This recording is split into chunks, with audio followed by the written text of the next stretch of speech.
నమస్తే, నేను అంకిత. తాడిపల్లిలో ఉన్న వైఎస్ఆర్సీపీ ఆఫీస్కి తాళం వేశారు. అయితే దీంతో పాటు 2-3 ఆఫీసులకి కూడా తాళాలు వేశారు. ఇలా చూసుకుంటూ పోతే ప్రతి ఒక్క వైఎస్ఆర్సీపీ పార్టీ ఆఫీసులకు తాళాలు వేయబోతున్నారని తెలుస్తుంది. అయితే ఇదంతా ఎందుకు జరుగుతుంది? అద్దెలు కట్టలేక అనేసి తెలుస్తుంది. అయితే టూలెట్ బోర్డ్స్ పెడుతున్నారని కూడా తెలుస్తుంది. అయితే జగన్ పిసినారా లేకపోతే జగన్ దగ్గర డబ్బులు లేవా అన్న టాపిక్ అయితే ఇప్పుడు హాట్ టాపిక్గా మారింది. సో ఈ విషయంపై డిస్కస్ చేయడానికి నాతో పాటు సీనియర్ జర్నలిస్ట్ సిఎస్ఆర్ ఉన్నారు. ఆయనతో మాట్లాడదాం. Hi sir. హలో సార్, ఇప్పుడు చూస్తే జగన్మోహన్ రెడ్డి వైఎస్ఆర్సీపీ పార్టీ తాడేపల్లిలో ఉన్న ఆఫీస్ అయితే క్లోజ్ అయిపోయింది, తాళాలు వేసారని తెలుస్తుంది. అలాగే 2-3 ఆఫీసెస్ కూడా తాళాలు వేసారు.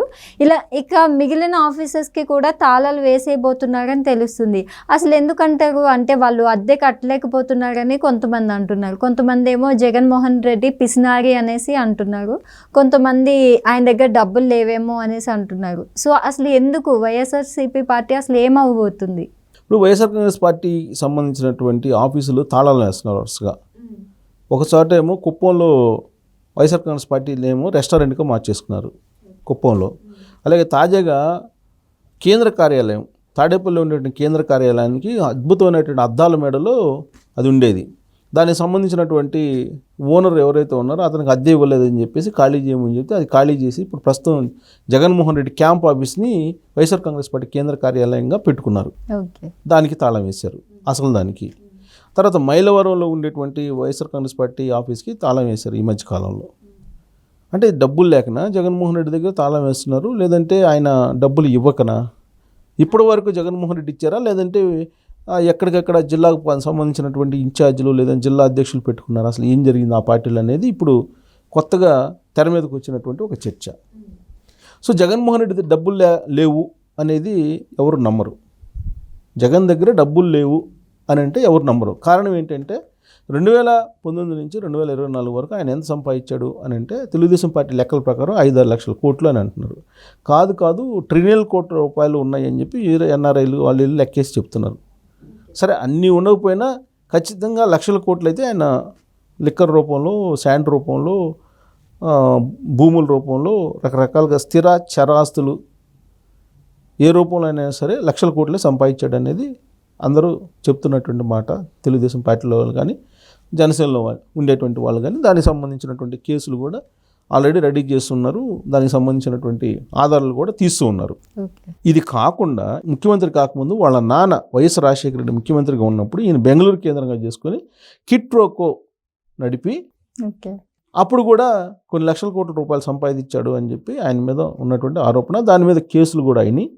కేసులు అయ్యి 16 నెలలు జైల్లో కూడా ఈయన జైలు జీవితం గడిపారు. సిబిఐ విచారణ చేస్తుంది. సిబిఐ విచారణ చేస్తున్నటువంటి క్రమంలో షార్ట్ షీట్ కూడా తయారు చేస్తుంది. దాని ప్రకారం 43,000 కోట్ల రూపాయలు ఇతను కిట్ ప్రోకో కింద సంపాదించాడు, బెనిఫిట్ పొందాడు అని చెప్పి సిబిఐ షార్ట్ షీట్లో పొందుపరిచారు. సో సిబిఐ షార్ట్ షీట్లో పొందుపరిచిందంటే ఖచ్చితంగా దాన్ని మనం పరిగణలోకి తీసుకోవాల్సిందేగా. 43,000 కోట్ల రూపాయలు ఉన్నాయని. అధికారంలోకి వచ్చిన తర్వాత కొన్ని లక్షల కోట్ల రూపాయలు సంపాదించాడు అనేది ఆంధ్రప్రదేశ్ ప్రజలు ఇచ్చినటువంటి 2024 ఫలితాలను బట్టి అర్థమవుతుంది. సో ఇంత అవినీతి చేసినటువంటి జగన్మోహన్ రెడ్డి అండర్వరల్డ్ డాన్ దావుద్ ఇబ్రహీం కంటే ప్రమాదకారి అని సిబిఐ మాజీ డైరెక్టర్ నాగేశ్వరరావు ట్వీట్ చేసినటువంటి సందర్భం. అంటే ఏ స్థాయిలో జగన్మోహన్ రెడ్డి అవినీతి పాల్పడ్డాడు అనేది ఆయన ట్వీట్ని బట్టి చాలామంది జగన్మోహన్ రెడ్డి గురించి అంచనా వేసుకుంటున్నారు. అంత డబ్బున్నటువంటి జగన్మోహన్ రెడ్డి పార్టీ ఆఫీసులు నడపలేకపోతున్నారా అని అంటే డబ్బు లేక కాదు. డబ్బు అనేక మంది దగ్గర ఉంటుంది. డబ్బు ఎవరి స్థాయిలో వాళ్ళకు ఉంటుంది. కానీ డబ్బుని ధారాళంగా ఖర్చు పెట్టడం, ధారాళంగా ఇవ్వడం అనేది కొంతమందికే ఉంటుంది. చాలా లిమిటెడ్ పీపుల్గా ఉంటుంది. జగన్మోహన్ రెడ్డికి అది లేదు అనేది వైఎస్ఆర్ కాంగ్రెస్ పార్టీ వాళ్ళు చాలామంది వాళ్ళల్లో వాళ్ళు చర్చించుకునేటువంటి అంశం. అలాగే ప్రైవేట్ సంభాషణలో వాళ్ళు మాట్లాడుకుంటున్నటువంటి తీరు కూడా అలానే ఉంది.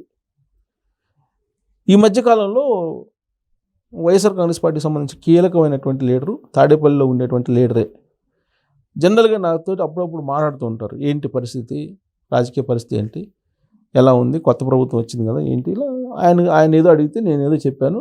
ఆయన నాకు చెప్పడం ఏంటంటే జగన్మోహన్ రెడ్డికి సంపాదించుకోవడం తప్పితే దాన్ని బయటికి తీసేటువంటి అలవాటు లేదు. ఈ పార్టీ ఆఫీసుల తాళం కూడా దాని పర్యవసానమే అనేది ఆయన ఒక అభిప్రాయాన్ని వ్యక్తం చేశారు. సరే, ఆయన పేరు చెప్తే బాగుండదు కాబట్టి సరే ఆయన రకరకాలు చాలా చెప్పారు. అసలు పార్టీ ఎందుకు ఓడిపోయింది, కోటరీ ఏం చేసింది, జగన్మోహన్ రెడ్డి ఎలా బిహేవ్ చేసేవాడు, ఇవన్నీ చెప్పారు. సరే, అవన్నీ అప్రస్తుతం అనుకోండి. జగన్మోహన్ రెడ్డికి ధన పిశాచి అని అంటారు. ధన పిశాచి అతను అని చెప్పి ఆయన వాడినటువంటి పదం ధన పిశాచి. అతను డబ్బులు ఎలా సంపాదించాలి అనే దాని మీదనే ఆలోచిస్తుంటాడు నిత్యము. కరప్షన్ అనే దాన్ని కేంద్రీకృతం చేశారు. కేంద్రీకృతం చేసి ఎవరు ఎక్కడ డబ్బులు సంపాదించుకున్నా దాంట్లో ఖచ్చితంగా ఆయనకి వాటర్ రావాల్సిందేను. ఒకవేళ ఆయన్ని డైవర్ట్ చేసి కనుక ఏ ఎమ్మెల్యే కానీ ఏ మినిస్టర్ కానీ డైవర్ట్ చేస్తే ఇంక వాళ్ళ చీటీ చినిగిపోయినట్టేను అనేటువంటి ఒక అభిప్రాయాన్ని వ్యక్తం చేశారు నా దగ్గర. అంటే ఇంత డబ్బు సంపాదించుకున్నాడు ఆయన, కంటైనర్లో డబ్బులు తరలించాడని చెప్పేసి న్యూస్ వచ్చింది. ఆ డ్రగ్స్కి సంబంధించినటువంటి కంటైనర్లో కూడా అప్పుడున్న వైఎస్ఆర్ కాంగ్రెస్ పార్టీ వాళ్ళ ప్రమేయం ఉంది అనేటువంటి ఒక అభిప్రాయం అప్పట్లో చాలామంది వ్యక్తం చేశారు. వైజాగ్లో ఉండేటువంటి పోలీసులు సిబిఐ ఎంక్వైరీకి జరుగుతున్నటువంటి సమయంలో వీళ్ళు వెళ్ళి డిస్టర్బ్ చేశారు అన్నప్పుడే దాని వెనుక వైఎస్ఆర్ కాంగ్రెస్ పార్టీ వాళ్ళు కొంతమంది ఉన్నారు అనేది అప్పట్లో వచ్చినటువంటి ఒక ప్రచారం. తర్వాత బియ్యాన్ని వదల, బియ్యం ఎక్స్పోర్ట్ చేసేవాళ్ళు తర్వాత ఇంపోర్ట్ ఏం చేసుకునే వాళ్ళు అనేది అందరికీ తెలిసిందే. ప్రచారం కూడా అదే జరిగింది. విజయవాడ లాంటి చోట్ల డ్రగ్స్కి సంబంధించినటువంటి అడ్రస్ దొరికితే ఆ రోజున కనీసం కేసు కూడా బుక్ చేయకుండా ఇన్వెస్టిగేషన్ కూడా చేయకుండా వదిలిపెట్టేశారు. ఓకే, అంటే ఏ స్థాయిలో డబ్బు సంపాదించడానికి డ్రగ్స్ను ఇటు గంజాయిని అన్నింటిని ఉపయోగించుకొని ఆ పార్టీకి సంబంధించిన కొంతమంది ఈ వ్యవహారాలకు పాల్పడ్డారు. దాంట్లో తాడేపల్లికి వాటాలు ఉన్నాయి అనేది ఇప్పుడు ఓడిపోయిన తర్వాత కొంతమంది చెప్తున్నట్టు మాట. ఆ వాటా ఇవ్వకుండా ఎవరు ఏమీ చేయలేరు అనేది, అంటే ఇన్ని లక్షల కోట్లు సంపాదించారు అనేది కూడా అంతుపట్టడం. ఇప్పుడు అన్ని లక్షల కోట్లు సంపాదించి తాడేపల్లిలో ఒక అందమైనటువంటి భవనాన్ని నిర్మించుకొని దానికి మళ్ళీ ప్రజాసొమ్ముతోటి ఆయన ఒక 200 కోట్లు 300 కోట్లు తగలేశాడు అక్కడ. ఇది ఇంటీరియర్స్ కోసం కానీ ఆయన సెక్యూరిటీకి సంబంధించినటువంటి ఈ దావుద్ ఇబ్రహీము బిన్ లాడెన్ వేయించుకున్నట్టు చుట్టూ ఫెన్సింగ్ వేయించుకోవడానికి కానీ దాదాపు కొన్ని కోట్ల రూపాయలు పెట్టారని చెప్పి ఆ మధ్య వచ్చినటువంటి న్యూస్. ఇంటీరియర్స్ కానీ ఏదైతే దాదాపు 300 కోట్లు. వైజాగ్లో రిషికొండకు సంబంధించి 500 కోట్ల రూపాయలు పెట్టి అక్కడ విలాసవంతమైనటువంటి ఒక భవనాన్ని సముద్ర అభిముఖంగా నిర్మించాడు. నిర్మించి ఓడిపోయిన తర్వాత ఏమంటున్నారు, అది నరేంద్ర మోడీ కోసం ప్రధానమంత్రి వచ్చినప్పుడు అక్కడ ఉండటానికి, లేదంటే రాష్ట్రపతి ముర్ము వచ్చినప్పుడు ఉండటానికి నేను కట్టించానని చెప్పి వాళ్ళ లీడర్ల చేత చెప్పించారు. ఇక బెంగళూరులో దాదాపు 40-50 ఎకరాల్లో ఒక అందమైనటువంటి విలాసవంతమైనటువంటి హౌస్ ఉందని చెప్తున్నారు. ఇన్ని ఇల్లు ఇంత డబ్బు పెట్టుకుని ఏం చేస్తాడు జగన్మోహన్ రెడ్డి అనేటువంటి చర్చ ఆ పార్టీలోనే జరుగుతుంది. ఒకవైపు ఏమో పార్టీ ఆఫీసులు క్లోజ్ చేస్తున్నారు, ఆయన అద్దె ఇవ్వట్లేదు, అద్దె కట్టడానికి అద్దె డబ్బులు కూడా ఇవ్వట్లేదని. అందుకే ఆయన నాకు ఫోన్ చేసిన ఆయన ఏమంటే డబ్బు పిశాచండి, ఆయన డబ్బు పిశాచి, డబ్బు తీసుకోవటం గుంజుకోవటం తప్పితే అతనికి ఇవ్వడం చేత కాదు అనేది ఆయన మాట్లాడిన మాట.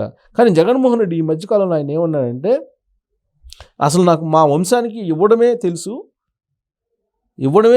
మాకు అది ఒక వ్యసనము, ఇవ్వడం అనేది ఒక వ్యసనము, ఇస్తూనే ఉంటాం మేము అని చెప్పి ఆయన చెప్పాడు. కానీ దానికి భిన్నంగా కనబడుతుంది పరిస్థితి. ఇక్కడ చూస్తే కొంతమంది ఏమో జగన్మోహన్ రెడ్డి పిసినారా అనేసి అంటున్నారు ఈ టైంలో, ఈ సమయంలో. అయితే ఇక్కడ చూసుకున్నట్లయితే మరి జగన్మోహన్ రెడ్డి దగ్గర అంత డబ్బులే ఉంటే ఆయన ఎందుకు అద్దె కట్టట్లే అంటారు? అంటే జనాల నుంచి సింపతి పొందాలన్నా? ఇప్పుడు మనుషులు 2 రకాలు ఉంటారు. ఒకటి లోబి అంటే పిసినారితనం. డబ్బులు సంపాదించడం తీసుకోవడమే తెలుస్తుంది చాలామందికి, మళ్ళీ తీయడం అనేది తెలియదు. తీయాలంటే ప్రాణం పోతుంది. జగన్మోహన్ రెడ్డి తను ఇంకా 2-3 తరాలు తీస్తూనే ఉన్నా కానీ ఆ డబ్బు తరగదు. అంత సంపాదించాడని చెప్పి అందరూ కోడై కూస్తున్నారు కదా. ఇప్పుడు ఆ పార్టీ ఆఫీసులకి అద్దె కట్టే పరిస్థితులు లేదా జగన్మోహన్ రెడ్డి? ప్రత్యేక విమానాల్లో తిరుగుతున్నాడు కదా, మరి డబ్బు ఎక్కడి నుంచి వచ్చింది? ఇప్పుడు అధికారం పోగానే ఆయన ఏం చేశాడు, ప్రత్యేక విమానం పక్కన పడేసి ప్రత్యేక విమానంలో కాకుండా ఆయన రోడ్డు మార్గాన్ని వెళ్ళాడు. 5 సంవత్సరాలు ఎప్పుడైనా రోడ్డు మార్గాన్ని వెళ్ళాడు ఆయన? 5 కిలోమీటర్లకు 10 కిలోమీటర్లు కూడా హెలికాప్టర్లు ఆడాడు కదా, మళ్ళీ 2 హెలికాప్టర్లు బుక్ చేసుకున్నాడు కదా, ప్రత్యేక విమానంలో లండన్ వెళ్ళి వచ్చారు కదా, ఇప్పుడైతే వెళ్తాడా? మరి ఇప్పుడు ఎందుకు అట్లా ప్రత్యేక విమానం అని చెప్పి అడిగారని ఈ మధ్యకాలంలో ప్రత్యేక విమానం వాడుతున్నారు. ఆయన కారులో వెళ్ళాడు ఓడిపోగానే, మొత్తం ఇటుపులపై నుంచి బెంగళూరుకి కారులో వెళ్ళాడు 200 కిలోమీటర్లు.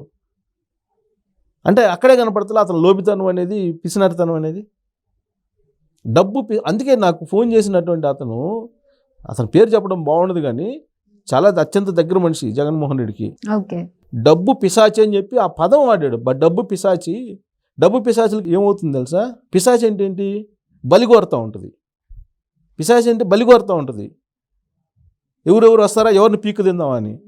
అట్నే ఇతను డబ్బు కోసం పీకు తింటాడు అందరిని, అంతే తప్ప ఇచ్చేటువంటి చేత కాదనేది అతను చెప్పిన మాట. ఇప్పుడు ఈ పార్టీ ఆఫీసులు ఇవన్నీ క్లోజ్ అవుతుంటే అదే కనపడుతుంది కదా. డబ్బు లేక జగన్మోహన్ రెడ్డి డబ్బు లేదు అని అంటే ఎవరైనా నమ్ముతారా? డబ్బు లేదు అని అంటే. మరి డబ్బు ఉండి ఈ పార్టీ ఆఫీసులు తాళాలు వేసుకునే పరిస్థితికి వచ్చింది అదే కదా, సింపతి కోసం అంటారు. లోపే కదా. లోపి కాకపోతే, పిసినారి కాకపోతే డబ్బు ఏం చేసుకుంటాడు? ఉండేది జగన్మోహన్ రెడ్డి, వాళ్ళ పిల్లలు ఆమె లండన్లో ఉన్నారు, భారతి. ఎంత డబ్బు ఉంటుంది? ఎన్ని సంవత్సరాలు బతుకుతాడు? శాశ్వతం కాదు కదా ఎవరైనా, జగన్మోహన్ రెడ్డి అనే కదా ఎవరైనా. మరి అంత డబ్బు ఏం చేసుకుంటాడు అసలు? పార్టీ ఆఫీసులు తాళాలు వేసుకుంటుంటే అతను అంటే డబ్బులు లేవు మన దగ్గర అని ఒక క్రియేషన్ చేసుకునేదానికి ప్రయత్నం చేయటం అన్నా కానీ, లేదంటే అతను లోబి అన్నా కానీ అయి ఉండాలి. ఇది ఆ పార్టీ వాళ్ళు నాకు కొంతమంది ఒకళ్ళిద్దరు ఇంపార్టెంట్ వాళ్ళు ఫోన్ చేసి చెప్పినటువంటి మాట, అతను డబ్బు పిశాచి అన్నారు. అంటే దాని అర్థం అదే, ఇందాక చెప్పాను కదా. సో కాబట్టి లోబి, తెలుగులో చెప్పాలంటే లోబి. ఆ లోబి అనేది ఎవరికైనా లోబిగా ఉండడం అనేది మంచిది కాదు. ఇప్పుడు నువ్వు తిన్న ఆహారం ఎవరైనా సరే, ఆ తిన్న ఆహారం లోపలే ఉందనుకో మళ్ళీ తినలేవు కదా, అవును, వెళ్ళాలి కదా. కాలకృత్యాలకు వెళ్ళి మళ్ళీ క్లీన్ చేసుకుంటే మళ్ళీ ఆకలి అయితే మళ్ళీ తింటాం. అలా కాకుండా నేను తిన్నది మళ్ళీ నా దగ్గరే ఉండాలనుకుంటే మళ్ళీ తినలేవు కదా. ఆ ప్రకృతి అలానే ఉంటుంది. అలాగే జగన్మోహన్ రెడ్డి కూడా ఇలా ఉంటే ఆయన ఇన్ని లక్షల కోట్లు సంపాదించినా ప్రకృతి దాన్ని ఎలాగ తీసుకెళ్ళాలో అలా తీసుకెళ్తుంది, ఉంచదు. ఉండదు సంపద. లోబి దగ్గర ఎప్పుడు సంపద నిలబడదు. సో రేపు ప్రకృతి మరి సమాధానం ఏం చెప్పిందో చూడాలి.